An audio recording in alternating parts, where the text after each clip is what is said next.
You're listening to the Paul Young Podcast.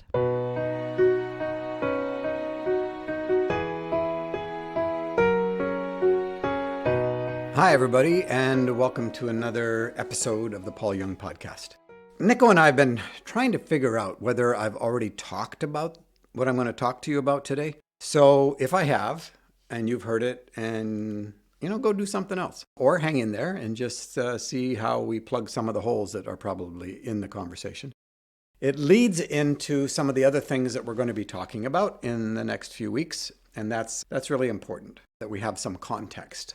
So I'm going to talk about context, and that has to do with the conversation about judge, God as a judge. There's some odd verses in the New Testament where the Father judges no one, but has put all judgment into the hands of his Son. And then Jesus, in the red letter, says, I judge no one, but I've come that everyone would have eternal life. But then again, you have passages about there's appointed a time for a person to die, and after that, the judgment. And we're going to deal with some of those. But behind that, there's a basic paradigm. Now, when somebody uses a big word like that, let me explain it. A paradigm is sort of the glasses through which you look at something. If you put rose-tinted glasses on, everything looks rosy tinted. So if you have certain presuppositions, things that you believe in advance, certain assumptions that you make, then you will find evidence to support your assumptions. So if you've got a mean, angry God in the Old Testament, you can find him. If you've got a God who looks just like Jesus, you can find him too. So again, presuppositions and assumptions. I got this email this morning, and I need to just rabbit trail on this right before we go on, and that has to do with ripples. She sent me a nice sweet note and said how much she loves the podcast, but then she says, I realize that I don't know what ripples are. There's an assumption that I think everybody knows what ripples are, but obviously they don't. So what's a ripple? You know how when you have a still pond and you throw a rock into it, from where the rock plunks, there's a series of ripples that go out. Now, I'm sure that she knows that, but that's context. When I say trust the ripples, what I'm saying is don't make your choices based on assumptions, that is, on outcomes. Outcomes that you think will happen if you do such and so. The life of the Spirit is not like that. The life of the Spirit is much more unexpected. So what do? In the grace of each moment in our lives, in relationship to the indwelling Father, Son, and Holy Spirit, we participate.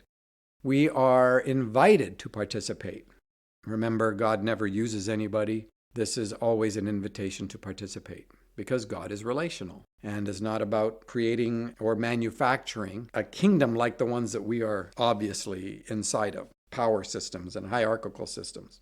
This is a God who by nature serves and submits, which kind of bothers some of my people and would have used to bother me a lot, because that seems like God is not in control.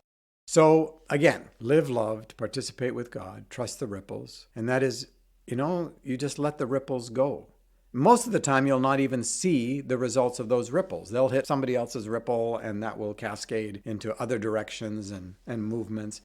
Your life matters. And so the choice you make, for example, to love the person in front of you, ripples. It ripples into their life. Their life ripples into other people's lives that are in their frame of reference. And all of this is constantly going on. The cascade is there. The waterfall is there.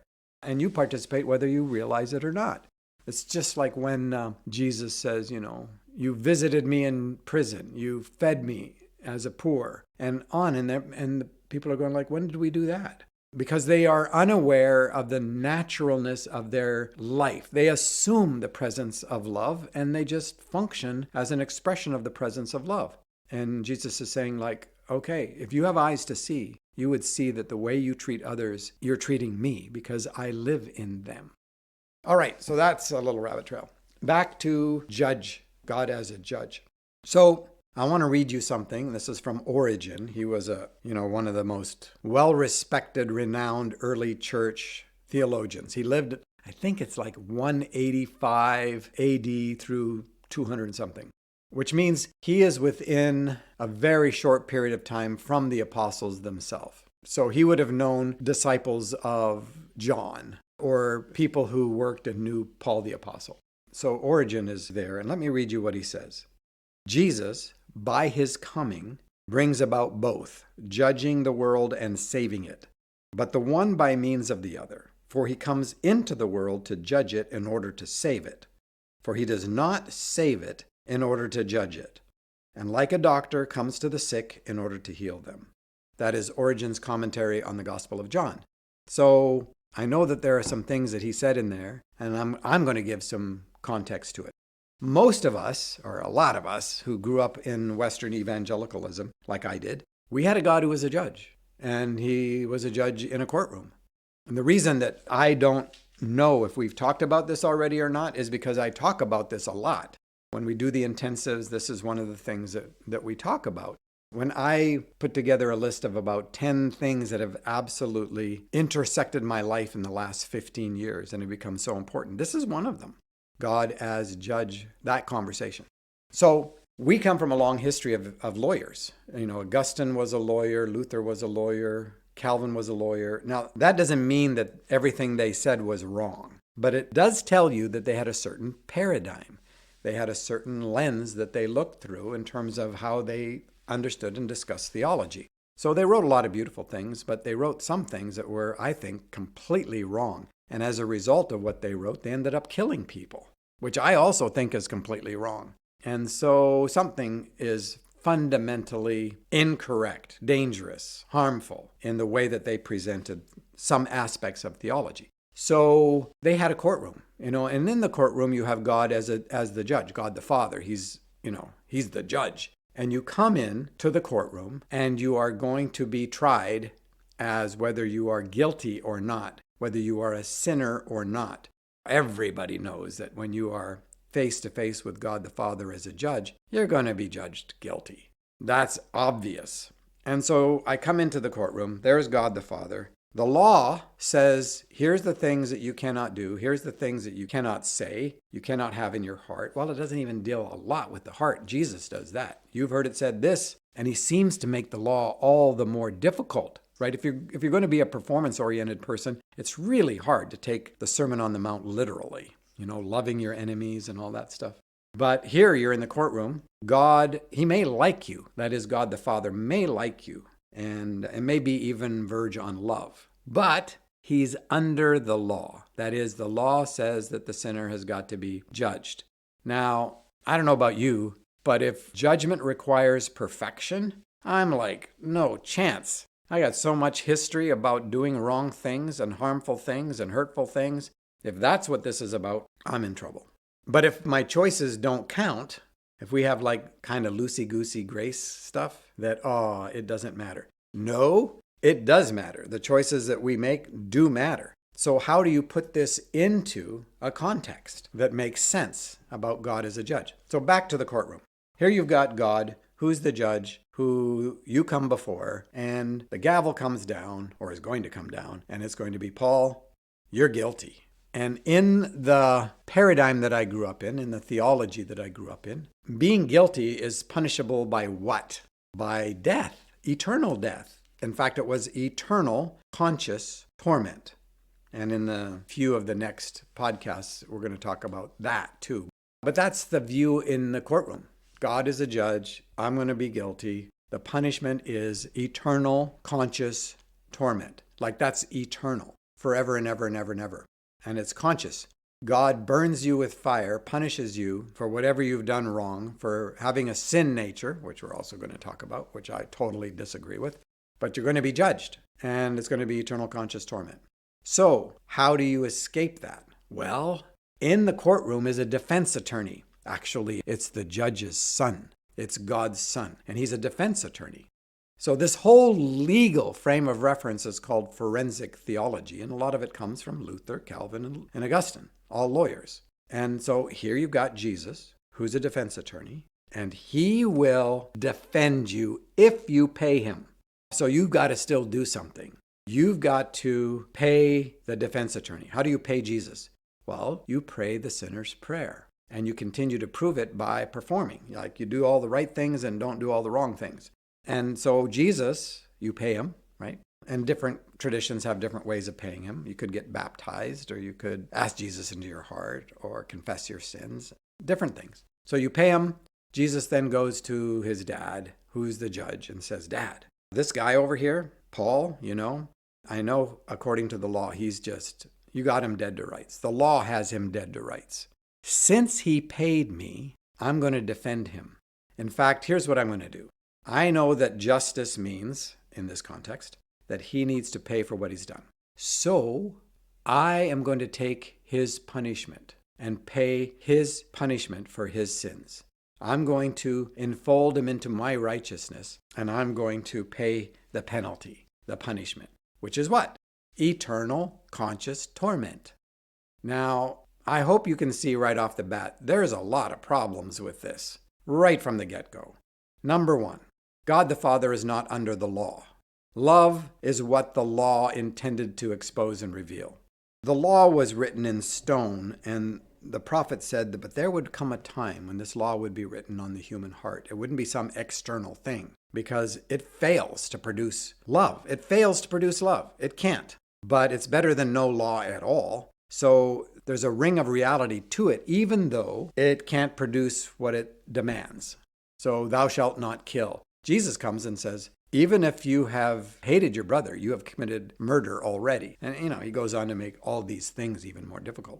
It seems like he does, which there is a truth to the fact that we are talking about a transformation that is complete, not partial. And we'll talk about how that happens. But back to the courtroom. God is under the law, which makes the law God. Anything that God must submit to is greater than God, that God must submit to. So like I said, he can like you and love you, but the law is the law. He's got to enact the law. The law is something he has to submit to. Therefore, the law is God. Second problem, Jesus says to his dad, I will take the punishment. When did that happen? How did he take my punishment, which is supposedly eternal conscious torment? How did that happen? It didn't. And people say, well, in the one act of the crucifixion, Jesus extended, it's an eternal sense of his extension of forgiveness for those who are in him, for those, limited atonement. He only died for a few people. The rest are outside of that covering and therefore have to experience eternal conscious torment for themselves. But how Jesus did this eternal conscious torment is because he is eternal in nature as being fully God. And therefore, for those who are in him, they're covered. That is a lot of work to try to make that make any sense. Fundamentally, he is not in eternal conscious torment. There's not a piece of him that is in eternal conscious torment. There's not a persona of his that is in eternal conscious torment. It just doesn't make any sense. So that's the lawyer model, the courtroom model, forensic theology model. What's the alternative? The alternative is how the early church understood it, how it was understood at the time of Jesus. And that was not a courtroom model. That was a doctor who is the judge. And as soon as you start to think about a judge who is a doctor and you're dealing with a hospital model, things change. You now have Jesus as the great physician. What does that mean? Well, let me tell you, I did really something stupid. I called it age-related stupidity just 3 days ago. I tried to tamp down the recycle cardboard in the big recycle bin, but it's a lot. I can't get into it. So I used a laundry cart, which has wheels. I used a laundry cart to stand in. I pushed it against the wall, so there was, a degree of stability. And I stood in it and got into the recycle bin that has its own two wheels, but it's got the side that the friction is greater than the power of the wheels. So I got in there, tamped down the cardboard just like I had hoped, but I had a problem. I tamped it down and it was now higher than my capacity to get out of. Do I call for help? Do I telephone Kim, who's in another part of the house, and say, I am in trouble here and I really could use your help. I need a ladder or, something. No, of course not. I told you it's age-related stupidity. Part of that quotient is that I think of myself as a 25-year-old still, not a 69-year-old. But what I did is I got one leg out into the cart and the other leg, I began to lift it from the bottom of the recycler where I had packed it. And the cart began to move toward the recycle bin, and the recycle bin at first moved away from the laundry cart and start to tip, and then they both moved toward each other while they tipped. So the laundry cart tipped toward the recycle bin and the whole thing collapsed on me. Well, I'm wearing this brace and I just got x-rays this afternoon to figure out whether I actually broke part of my leg or this is just all ligament stuff. It hurts. I can't tell you how much this hurts. And so I haven't heard the results of the x-ray yet, but my kids have just absolutely read me the riot act so that I don't do stupid things like this. All right, I go to the doctor. What do I want the doctor to do? I want the doctor to judge me. Now, I'm not wanting the doctor to go like, you are such a stupid person. That's not helpful. I don't want the doctor to say, you are such a sinner, you make all these choices that are wrong and harmful. That's not what a doctor does. The doctor is going to judge me and go like, we need to take some x-rays. Here's a splint. Grab that. We're going to give you a set of crutches. We're also going to give you a shot of something that is going to alleviate the pain because I could barely stand up. My pain is on the inside of my knee and on the outside of my knee. It's not fun. So the doctor, he judges me. And part of that judgment is that I have to get an x-ray so that they can see if I broke anything. Actually, that's part of the punishment, right? The punishment is, let's see if your leg is broken, and then we will go on with the punishment, which could be a cast, which could be, who knows. Or it could be something I tore in the ligaments, and I don't know what the punishment for that is, but I'm really not looking forward to it if that's what the problem is. Regardless, the doctor judges you, like the great physician judges you, and he pronounces a punishment. To what end? To heal you. This is the point of the doctor-hospital model. This is the point. To heal you, to restore you, to make right that which is not right, that is broken. Do I want to go see the doctor? Yes. Do I want the doctor to prescribe punishment that will help me get restored? Absolutely. Am I afraid that this judge is going to just stand there and send me to eternal conscious torment, this doctor? Absolutely not. Now, some of the punishment in the process may be painful. Fire is painful. And that's an image that we see of God, that God is a consuming fire. But he's a doctor. What's he consuming? What is the doctor trying to destroy? All that is in my body that has been harmed. All that is in me that is not of love's kind, to use the language about God. The great physician comes to destroy everything in me that is not of love's kind. So, with that in mind, let me go back and read you Origin. Jesus, by his coming, brings about both judging the world and saving it, but the one by means of the other. So he is judging the world by saving it.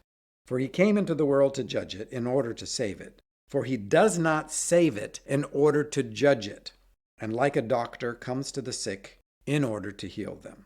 You remember on the staff that is held and the Hippocratic Oath, it says, I will do no harm. I will do no harm. That is the intention of the doctor. That is the intention of the great physician, to heal you without harming you.